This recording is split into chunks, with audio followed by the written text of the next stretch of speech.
Chronic pancreatitis mean जो काफ़ी देर तक अगर पेंक्रियाज का इन्फ्लेमेशन रहेगा, दैट इज़ क्रॉनिक पैंक्रेटाइटिस। इसका मेन कॉज क्या होता है कि वो रीज़न जिसकी वजह से पेंक्रियाज का इन्फ्लेमेशन हो रहा है, अगर वो रीज़न परसिस्ट करे तो उसकी वजह से ये कॉन्टीन्यूसली इन्फ्लेमेशन होता रहता है। लाइक पैंक्रियाटाइटिस अल्कोहल की वजह से हो रहा था, तो अगर अल्कोहल पेशेंट कॉन्टीन्यूसली ले रहा है तो बार बार पेंक्रियाज का इन्फ्लेमेशन होता रहेगा। This is called chronic pancreatitis.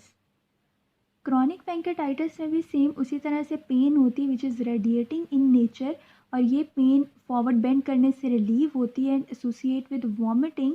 लेकिन इन पेशेंट्स के अंदर खास तौर पे माल एब्जॉर्प्शन होती है, क्योंकि पेंक्रियाटिक सिक्रीशंस फैट की एब्जॉर्प्शन के लिए चाहिए होती हैं, तो जितने भी फैट सॉल्युबल विटामिन्स या फैट्स हैं वो एब्जॉर्ब नहीं होंगे, जिसकी वजह से माल एब्जॉर्प्शन और पेशेंट का वेट लॉस होगा। और जब भी फैट कंटेनिंग प्रोडक्ट स्टूल में रिलीज़ हो जाएंगी, एक्सक्रीट होंगी, तो उसकी वजह से स्टूल बहुत ज़्यादा स्टिकी होगा विच इज़ कॉल्ड स्टीटोरिया।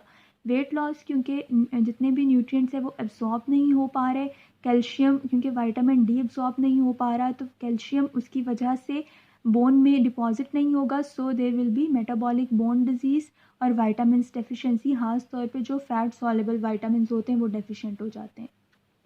इसको डायग्नोस करने के लिए एक तो हम पेंक्रियाटिक फंक्शन टेस्ट मतलब पेंक्रियाज के एंजाइम्स के लेवल को मेजर करेंगे, अमाइलेज लाइपेज लेवल को, एक्सरे एब्डोमेन करवाएंगे, सीटी एमआरसीपी और ईआरसीपी, इसके अलावा एंडोस्कोपिक अल्ट्रासाउंड, इस पे हम डायग्नोस करेंगे कि पेंक्रियाज के अंदर क्या प्रॉब्लम है।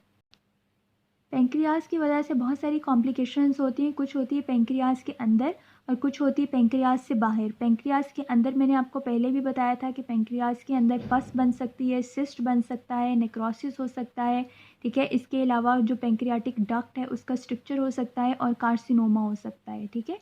और जो पेंक्रियाज का हेड है वो कॉमन बाइल डक्ट को अगर ऑब्स्ट्रक्ट करेगा तो ऑब्स्ट्रक्टिव जॉन्डिस भी हो सकता है। जबकि पेंक्रियाज के बाहर जो कॉम्प्लिकेशंस होती हैं वो क्यों होती है, अगर पेंक्रियाटिक डक्ट लीक हो, सारी पेंक्रियाटिक सिक्रीशंस पेंक्रियाज के बाहर जाना शुरू हो जाएं, तो उसकी वजह से एक्स्ट्रा पेरिटोनियल कॉम्प्लिकेशंस होती हैं।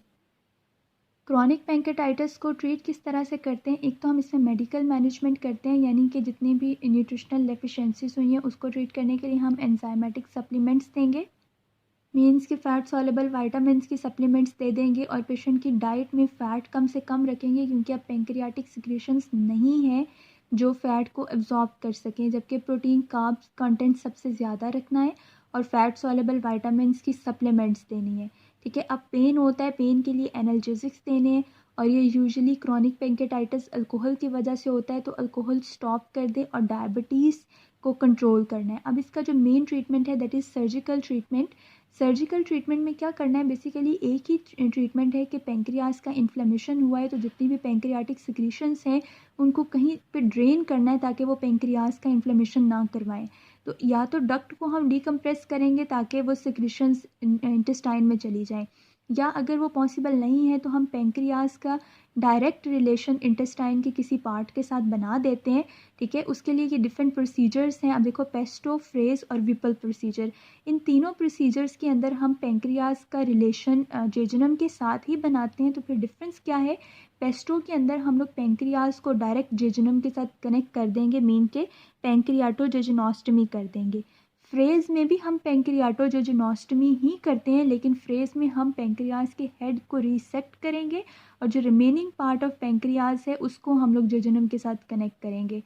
जबकि विपल प्रोसीजर में हम हेड के साथ पेंक्रियाज की नेक को, सराउंडिंग स्ट्रक्चर्स को भी रीसेक्ट करेंगे, और जो बाकी पार्ट बच जाएगा उसको हम जेजुनम के साथ कनेक्ट करेंगे। तो बेसिकली तीनों के अंदर हम जेजुनम के साथ कनेक्ट करेंगे पेंक्रियाज को, लेकिन किसी में हम रीसेक्ट करेंगे पेंक्रियाज को, किसी में हम थोड़ा पोर्शन रिसेक्ट करेंगे, और किसी में हम ज़्यादा पोर्शन रिसेक्ट करके उसका एनास्टोमोस बना देंगे, ताकि जितनी भी पेंक्रियाटिक सिक्रीशंस हैं वो यहाँ से डायरेक्ट जेजुनम के अंदर ड्रेन हो सके और पेंक्रियाज का इन्फ्लेमेशन कम हो, क्योंकि बेसिकली इन्फ्लेमेशन पेंक्रियाटिक सिक्रीशंस की वजह से हो रहा है, जो कि बहुत ज़्यादा एंजाइमेटिक एक्टिविटी की वजह से पेंक्रियाज को ही डिस्ट्रॉय करना शुरू कर देती हैं।